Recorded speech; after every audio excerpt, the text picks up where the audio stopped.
ரோஜா செடி நான் தழுக்க வைக்க போகிறேன். எனக்கு ரோஜா செடினா நல்லா பிடிக்கும். அது எப்படி வைக்கன்னு பார்ப்போமா? எனக்கு தெரிஞ்ச முறையில் நான் வைக்கிறேன்.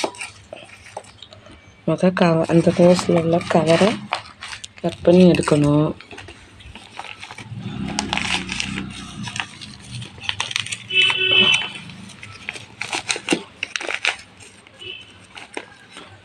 எடுத்தாச்சா?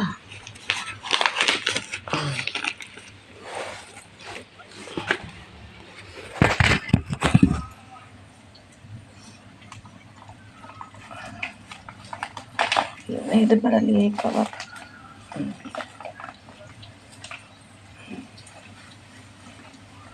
இன்னும் கொஞ்சமாக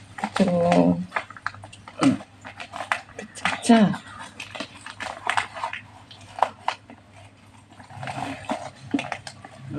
எடுத்துட்டேன். எடுத்தாச்சு. எடுத்த பிறகு எப்படி இருக்குன்னு பாருங்க. சூப்பராக்கா. செடியை தழுக்க வைப்போம். ஒரு செடி வச்சாச்சு. அடுத்த செடி எடுப்போமா?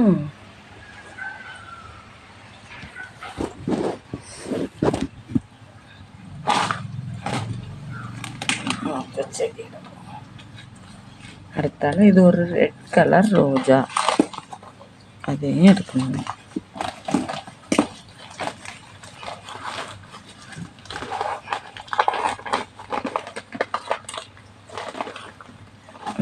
எடுத்தாச்சு. எடுத்துட்டு அதையும் அதே தொட்டியில் வைக்கிறேன். ரெண்டு செடிகளும் ஒரே தொட்டியில் வச்சாச்சு. எப்பா வச்சுட்டேன்னா வச்சுட்டு அப்புறம் அதுக்கு தேவையான அளவுக்கு பண்டல் மண் போடுவேன். ஏற்கனவே சாணி, காஞ்ச சாணி, பண்டல் மண், செம்மண் இதெல்லாம் மிக்ஸ் பண்ணேன்.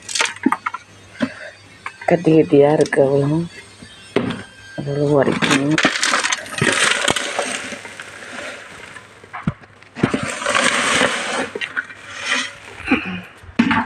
போட்டாச்சா? எல்லா செடி மூடு மறைகிற வரைக்கும் என்ன செய்கிறேன், மண் போடுறேன். போட்டாச்சு. செடி எப்படி நடணும், ரோஸ் எப்படி வைக்கணுங்க பார்த்துட்டிங்களா? தொட்டியில் இப்படி வச்சுருக்கேன். வீட்டில் சுற்றி இடம் இல்லை அப்படிங்கிறத நினைக்க வேண்டாம். அது என்ன பண்ணண்டா, ரோஸ் செடி இப்படி நட்டு வச்சிடலாம். எவ்வளோ சூப்பராக இருக்குது பார்த்தீங்களா? செடி எப்படி தடுக்க வச்சுருக்கேன் பார்த்தீங்களா? இது ரெட் கலர், ஒரு ரெட் கலர் ரோஸ், ஒரு அந்த கலர், ரெண்டையும் மிக்ஸ் பண்ணி நான் இது ஒரு தொட்டியில் செடியாக வச்சுருக்கேன். அப்புறம் இங்கே குட்டி குட்டி செடி வச்சுருக்கேன் பாருங்கள், நல்லா இருக்கா?